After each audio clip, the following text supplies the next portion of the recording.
Hello, and welcome to the Write Club podcast, where we take you behind the pages and into the fascinating world of writing.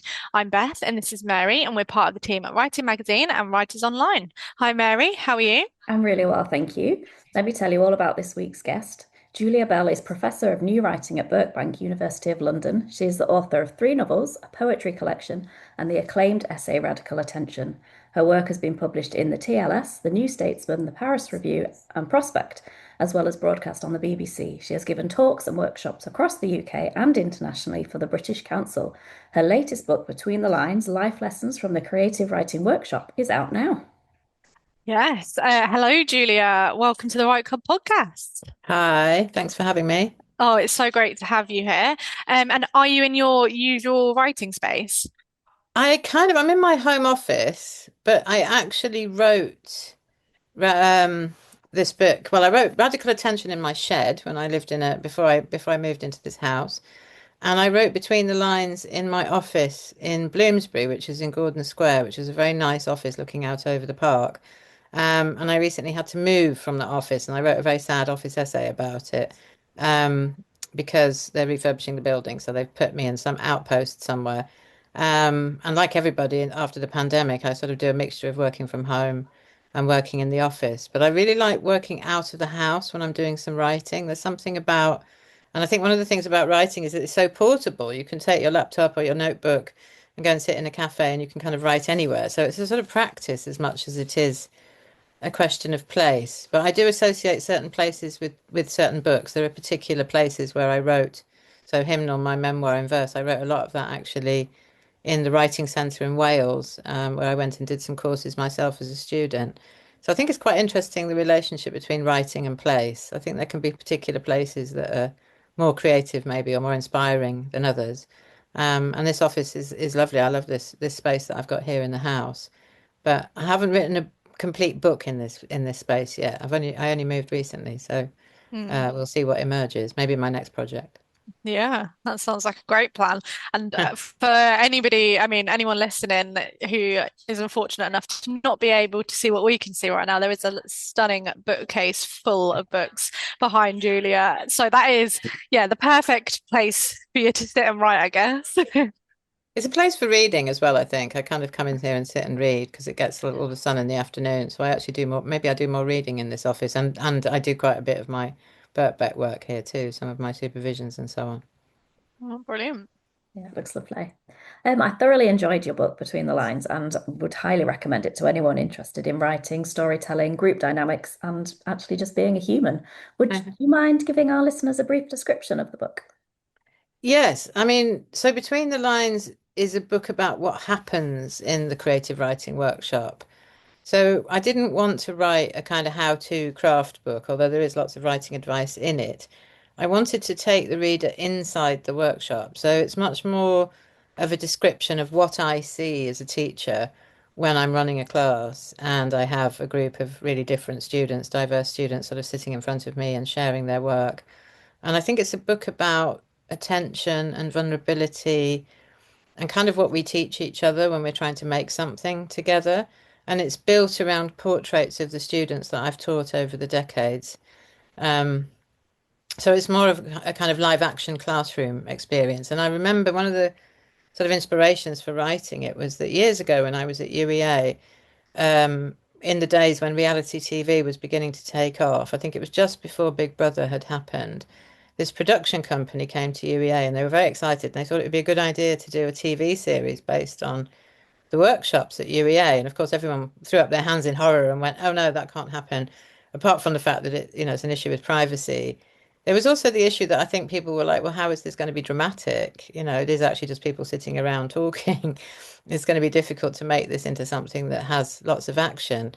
And that always stuck with me that a producer had thought that there was something interesting in the dynamics of a classroom. And I think over the years, as I've been teaching, I mean, I've been doing it now for nearly 30 years, I've begun to see the drama and the dynamics between people that happen in a classroom. And I kind of wanted to give the reader a bit of a flavour of that. I think a TV series would be way too invasive, but I think a book, I can do it in a book because I'm imagining my students. I mean, I've kind of made them up from versions of students that I've taught.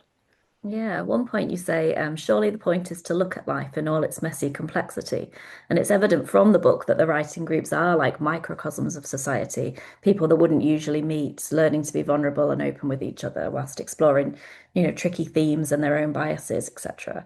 I found that the way that you wrote it was so engaging, the group members do become characters in Mm. themselves. Were you consciously making that point that to study writing is to study life?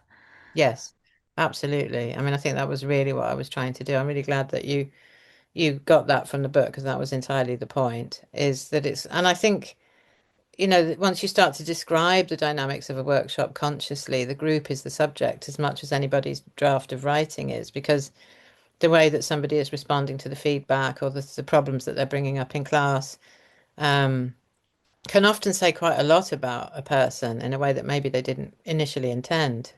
And I also think the workshop is one of the few spaces where you can sit in a place with other people that you wouldn't otherwise meet, um, and talking about things that matter to you. So, I think the sort of tendency now is everybody's online, they're communicating with each other on their phone. Actually sitting in a space with other people live without your phone, discussing something is an incredibly sort of powerful and increasingly necessary, I think, um, thing to do especially in this moment where our attention is sort of being fritzed. And I mean, I can see my students are so happy and grateful for that opportunity. And I think the other thing that happens in the workshop is that they make really great friends with each other. The students that I taught 20 years ago that still meet up and go to each other's weddings and, go to birthdays and celebrate with each other and meet up regularly to share their work and to Oh, share the things that they've been reading. And I think that that's a really lovely kind of testament to the fact that the workshop space is, as an adult, is really often quite difficult to make friends that are that deep. And they're right across the age groups. And I think there's something interesting too, because Birkbeck's quite particular in the sense that it's an adult education university. So we teach people in the evenings who are coming from work. So we have an incredibly diverse group of students from all across the walks of life in London. And I think that's another thing that I really wanted to reflect in the book was the diversity of the students, and all of their kind of different needs and experiences and, subjectivities. yeah. Yeah, and I love that. I think it's super important, like you've just mentioned there, for like the community aspect of things. Like writing is well, it can be such an isolating um hobby or career, whether however serious you're taking it. Mm. Um, so yeah, and we're hosting our first ever writing retreats and creative writing weekends, and I'm so excited for those because we've we've always been online.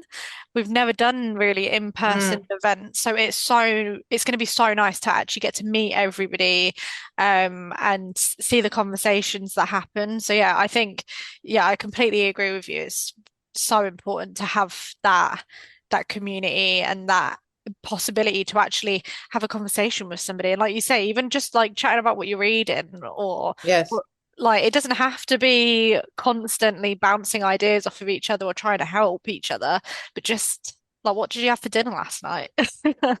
Absolutely. I mean, I think it's quite important to notice really that it's not a therapy group, but it's precisely because you're paying attention to the writing and the writing, or the reading and the storytelling is what produces the encounter, not the other way round. So we have something, or there's something in the room to mediate the encounter between people. I mean, I think, creative writing workshops are a very particular kind of method, but you can apply the same kind of encounter, I think, to maybe a philosophy class where you're discussing, where people have an opportunity to discuss ideas, even possibly an art class where you're presenting bits of work to each other and I mean, anywhere that people are being made vulnerable by expressing themselves, by listening and talking.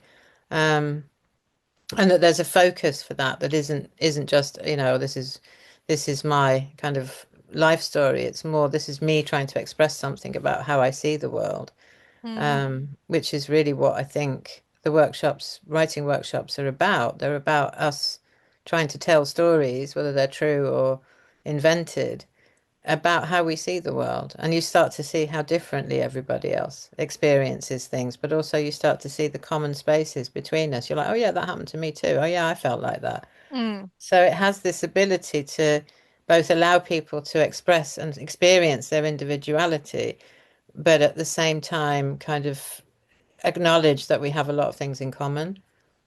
yeah, absolutely. And in the chapter in the book, the lesson of point of view, you say to consider each other's point of view. Sometimes it involves having to listen to people we'd rather not hear. And Yeah. you describe the danger of the internet, of being stuck in identity echo chambers of our own making. The creative writing workshop encourages the practice of attentive reading, thinking instead of reacting, curiosity instead of closed-mindedness, generosity instead of meanness. Then the workshop allows a space which can rise above shallow performance of outrage to really listen to each other. What have you learned about human behavior from running these workshops for so many years? I know you've mentioned a little bit about that already. Well, I think a lot. I mean, I've distilled as much as I can into the book, and then I finished the book and realized that there probably was another book on top of that that I could add to it. But a lot because sharing something that you've made with a group of strangers is incredibly valuable. It's very vulnerable to sort of, students often sometimes have been shaking. They're like holding I remember, they're just like, oh, it's frightening but once they get over it and they get to know each other, they feel safe. But to begin with, it's a really difficult thing to do. And I think that being vulnerable with other people is a very powerful thing, not hiding, not being mediated by the screen, not looking perfect, not presenting or performing a perfect life like we're expected to do for social media, just being real with each other. And I think that that's a very leveling thing for people to do. So, in my classes, might have somebody who's really a business person with a really powerful job, sitting next to somebody who works in a supermarket, sitting next to somebody who's retired, sitting next to somebody who's a croupier at the Ritz Casino. I mean, all kinds of jobs and experiences. And nobody is sort of sitting there going, well, I'm better than you. They're just all trying to share their experiences of writing something. It's a great leveler, it's a great social leveler in that sense. And there's a very interesting study that recently has been done by the University of Oxford and the University of Ohio, where they took a bunch of school children who were from a very polarized part of, I think it was Kansas. I might be wrong about that. I haven't got the details exactly in front of me, but you can look it up on the internet. It was reported recently. Um, it was from a very polarized part of America anyway, where very kind of angry Republicans and angry Democrats, and the kids were sort of growing up in this environment. They taught them storytelling, and they measured their polarization at the end of the at the end of the storytelling workshops, and found that the workshops had brought them closer together because they started to understand where they were coming from. And I think there's an example that I have, there's a couple of examples actually in the book. One of them quite memorably of somebody who, I mean, we might call him an incel perhaps, or at least somebody who spent quite a lot of time on the internet on their own. Um, he was quite aggressive towards some of the women in the group and was a bit, difficult to teach. And I think a lot of the people in the group are like, oh, not him again. Um, but the fact that he had to come into the workshop and show his work to the other members of the class and make himself vulnerable, he had to do what everybody else was doing, which was, have an attempt, and he was writing some genre work. There was a real change in his attitude over the 10 weeks of the course. And by the end of the course, he was a nicer person. I mean, I'm not saying that he was fixed or his politics were different, but he was certainly able to sit in the room with other people and stop being so abrasive. Um, and Rachel Cusk says something quite interesting. She's written a really lovely, because she used to teach creative writing at Kingston University. Um, and she said that the student can often come to the workshops lonely and leave able to be on their own. So there is this really interesting socializing thing that happens to people in the workshops. I really wanted to talk about that. I think it's important, and I think it's really important now. I found all that so interesting in the book, how it, like people are almost shouting their own opinions over and over again, but actually to sit there and get an answer to some of the questions, there were some quite vulnerable moments where people were asking about other people's lives. And Mm. that's actually magic, isn't it? To get the responses and them being honest enough to ask and to admit their biases, and then to have that group, I just thought it was, yeah, it was great. Yes. I mean, I think the other thing to say is that it's quite important how you facilitate these groups. I mean, I think vulnerability is contagious, and so is meanness. So, the room takes its tone from how you set the tone of the room. And I think I'm nosy, I'm curious about people. So I'm always fascinated by all the stories that my students tell and the things that they bring to the room. And one of the things that I feel very lucky, again, just in terms of the demographic of the people that I teach, is that I feel like I've experienced over the years all of London. I've had people who've worked in, I had a guy who was a builder who was building the Heathrow Terminal 5. So I learned something about the construction of London. I've had students that have, Russian students. I've had students from Africa. I've had students from all across, all across America, Japan, all across the world. Really interesting, and they come into the workshop along with, students from London with all kinds of jobs, from high-powered business people to somebody who's doing the cleaning, and that really Mm. fascinates me. Mm. Yeah, that's brilliant. It's just such a perfect way to bring everybody together, and I feel like that's what this is all about, isn't it? It's Yes, bringing people together, and I really love that quote that you just said about the loneliness, and then you leave being able to be alone, because that is yeah, such a powerful thing to happen, and to be able to finally get past that point where you're like, you know what, it's actually okay to spend time on my own, but I'm not lonely, and yeah. knowing the difference between that. So yeah, I think yeah, it's so so important. I think Um, the other thing, sorry, as I cut across you, but the other thing I think is important to think about is how much loneliness is about not feeling heard. And I think that a lot of people come into the workshops, and there's an interesting sort of thing that, people surprise themselves. They come into the workshop and they're like, oh, and they've got their front on, they've got their personality. This is me in the world, this is how I present their performance. And then they start to do some writing, and that performance kind of cracks a little bit, and they start to become very real, um, and very human. And they listen to each other, and they're being heard. And I think that that's really, really transformative. I think mm, I think just the sense of somebody listening to somebody else's story and acknowledging it is a lot of why people feel lonely. And I Mm. think that if you've been heard and somebody's listened to your story, it can often be just that's all you needed was that process. Yeah, yeah. you read something in the book, didn't you, about how sometimes people just need to write this very personal thing and Mm, then it's done. And mm, it is like a process that they go through. hmm And I think it's a legitimate academic process because I think that sometimes, I mean, it can be academic and social. There's all sorts of reasons for doing writing groups. But I think one of the things that I've experienced in my career, and I think I do nod at it a bit in the book, is sort of people being snobby about creative writing courses not being serious.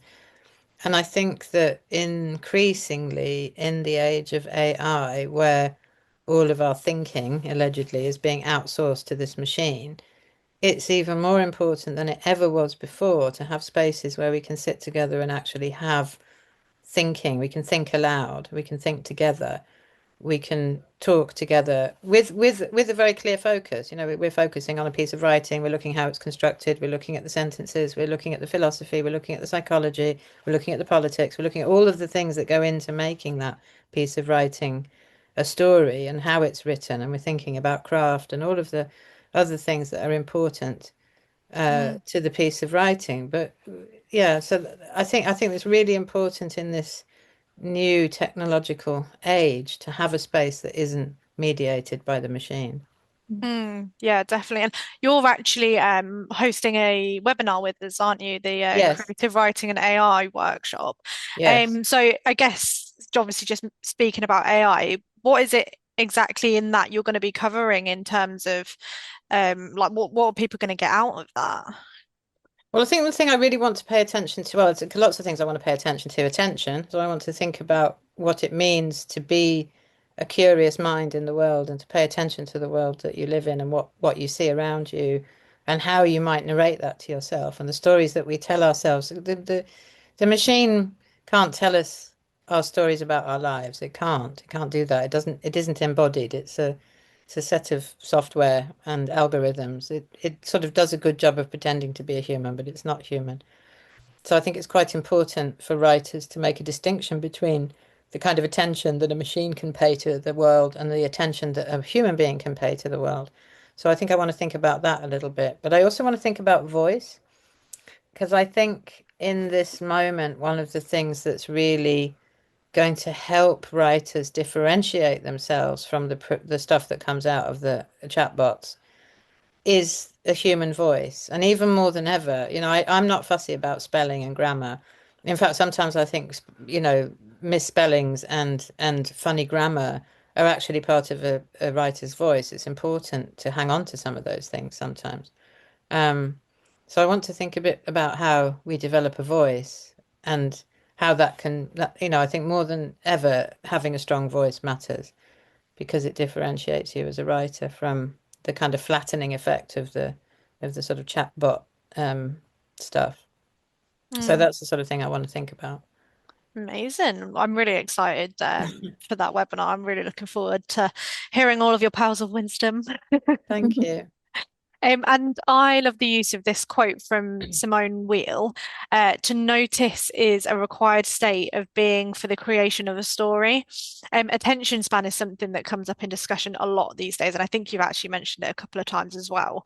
Yeah. So with smartphone scrolling and the culture of everyone being busy, busy, and consume, consume, which you discuss in Radical Attention and also in this book. I love the section about the language around attention. And he said, paying attention acknowledges a cost in everything we Yes. look at.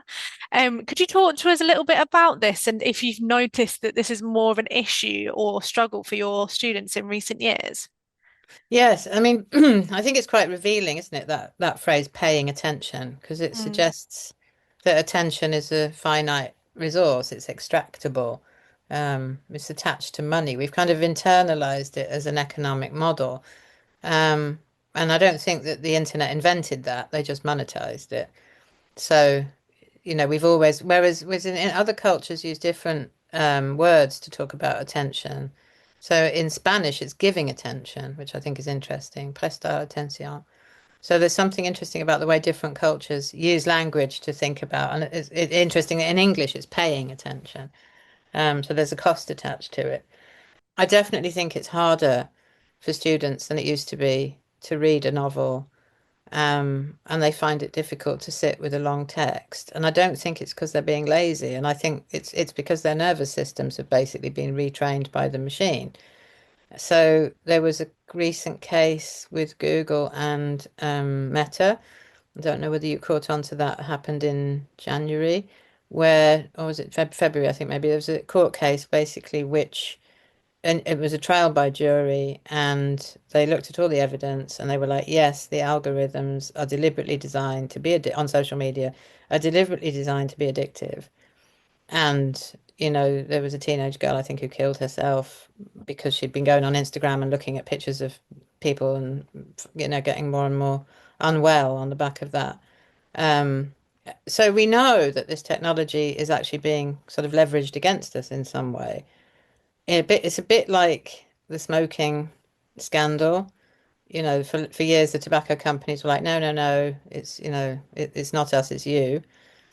And I'm feeling that there's going to be a moment with social media where suddenly everybody's going to be like, well, actually, you've been leveraging this technology in a particular kind of way to capture our attention, and it's making everybody have the symptoms of ADHD, because the symptoms of ADHD are in somebody who actually has it. I don't have it, but my sister does, and other people I know do, is that you feel like you have to attend to everything all the time. Everything is overwhelming. So the world is so full and so full on.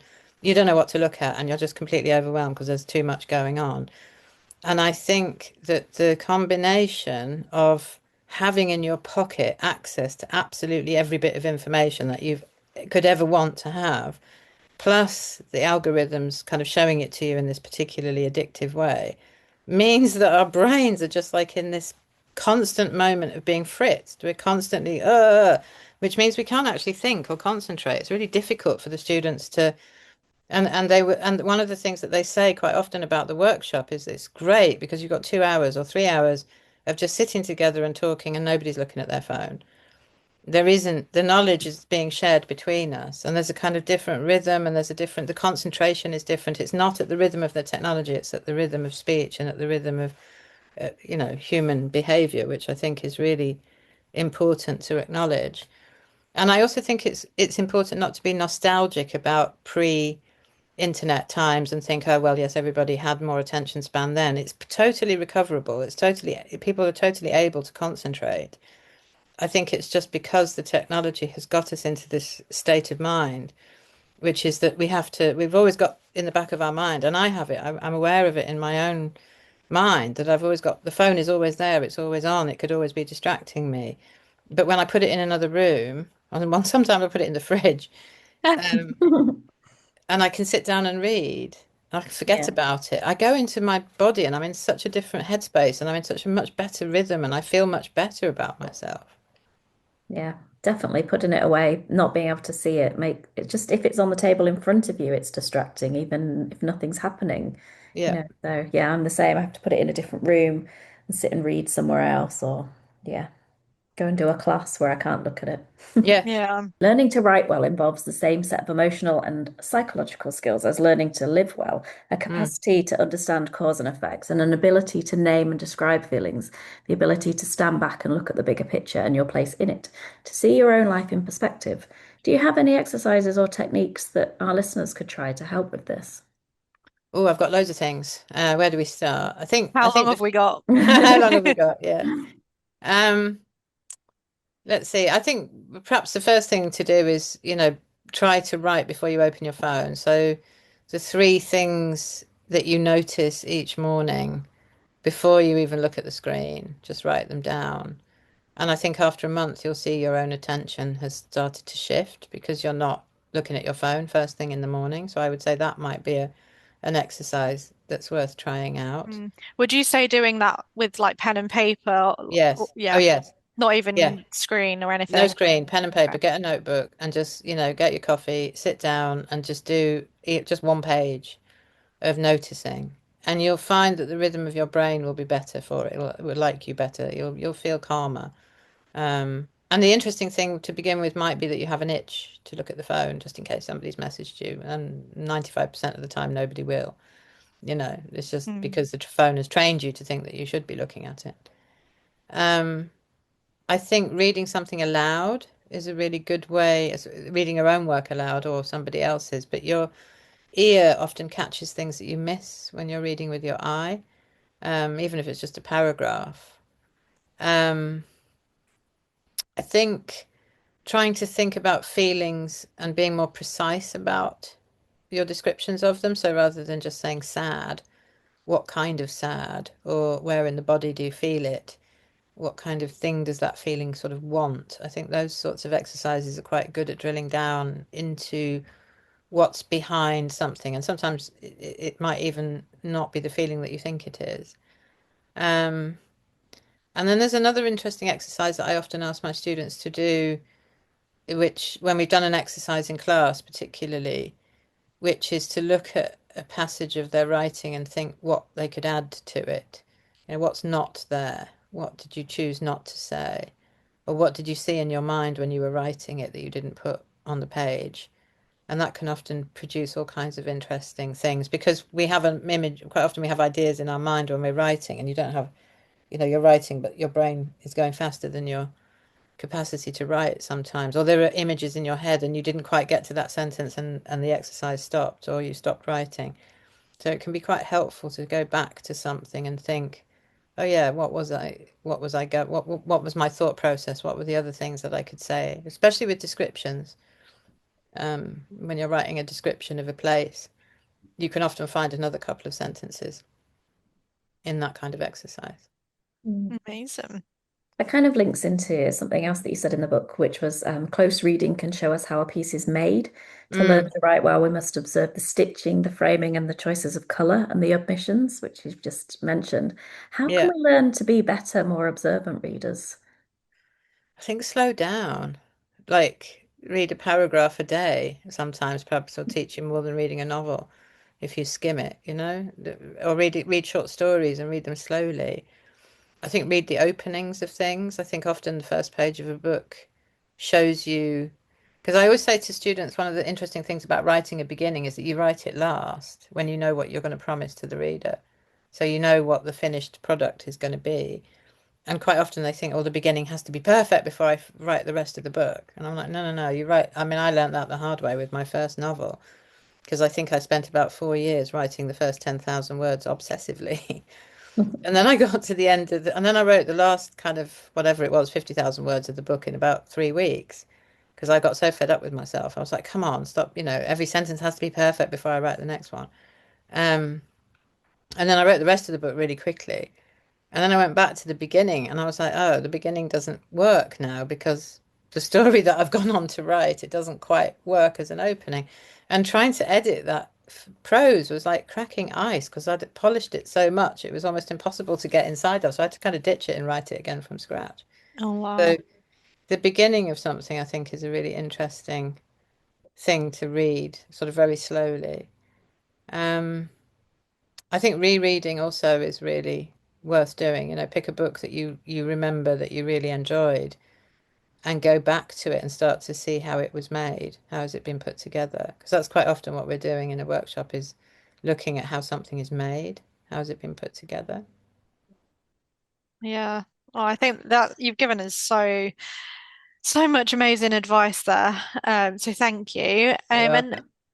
is there anything that you're working on at the minute that you can share with us? Anything new coming? Well, I've got The Radical Attentions being republished in July. Grace Blakely wrote a really lovely introduction to it, which I'm really happy to, I'm going to be really excited to share with everybody when that comes out. But I'm kind of academic without project at the moment, which makes me feel a bit nervous. I don't like not having a project, but so I've started a Substack. You can find me on Professor Bell. So I'm working out some ideas, I suppose, in public in that Substack. And I'm also writing an inaugural lecture, so I've got to give a big lecture at the end of May, which I'm kind of nervous about. So I suppose those are my current projects, and I'm always teaching. But I think, the book's out, so I have to do a sort of promotional cycle for the book. And I think come the summer, I'm going to start to think what's the next project. So I've got a couple of ideas bubbling up, but I'm not sure which one's going to be the one that I'll go with. Yeah. Oh, you'll have to give yourself at least a month or so, a month or Yeah, two, just to like enjoy the fact that that book's finished and yes. it's published and get that out there into the world before moving on to the next thing. I Give think yourself so. And time to breathe. there was quite a yeah, and there was quite a sort of I don't know, I finished the book in when did I finish it? Sort of September, October. So it's been quite a quick process of it coming out. Normally you wait quite a long time. But I hit all my deadlines, which I think everybody was quite surprised by. So, I mean, this book actually, I think because it is really a culmination of all the things that I've experienced in 30 years of teaching, wrote itself really. It came out quite Mm, fast. So, yeah. So, but I do feel a bit anxious when I don't have a project. I like having projects to work on. yeah, I know exactly what you mean. I'm exactly the same. And we always like to end the Right Club with a book recommendation for our listeners. Is Yeah. there something that you've read recently that you could recommend to us today? Yes, I mean, I couldn't. Oh, I had so many just things to choose from. So I'm going to can I recommend a few? Of course. So the first thing I want to recommend is a book called Practicing Dying, which is a memoir by my PhD student. Oh, she's graduated now. She's a doctor, Charlotte Northall, which is her memoir about her recovery from anorexia and addiction by going to a Buddhist monastery and meditating. And it's got fantastic reviews from absolutely everybody. It's one of those books that's spread by word of mouth. And I'm very proud of it. I think it's an amazing book. So I think that's one worth reading if you're interested in reading kind of memoir work. I think in terms of other memoir work, Deborah Levy's The Cost of Living is one of the books that I go back to and reread. So I was talking about rereading just because I think it's such a clever piece of writing, and I love every sentence in that book does something. It's quite sparse, but it's really beautifully written, and I absolutely love Deborah's work. She's one of my sort of go-to people when I'm feeling like I need some inspiration. I'll just go and have a look at some Deborah Levy work, and it makes me feel, it gives me permission. So I think it's quite important to have books that give you permission to write, or that you really feel like, oh yeah, I could do that, or I feel like I'm in conversation with these people, they're inspiring me. So she'd be one of the people that would inspire me to write. Thank you. You're welcome. Yeah, they're great. I've written those down and I'm going to go and look them up. And thank you so much for joining us. It's been a really interesting chat and I absolutely love the book. Yeah, thanks so Yeah. much for joining us. Thank you guys. Thanks for having me. Thanks for tuning into the Write Club. We hope you enjoyed this episode and feel inspired to keep writing. Don't forget to sign up for our newsletter at Writers Online, your go-to for writing tips, competitions, and exclusive updates. Plus, you'll never miss an episode of the Write Club. Until next time, happy writing.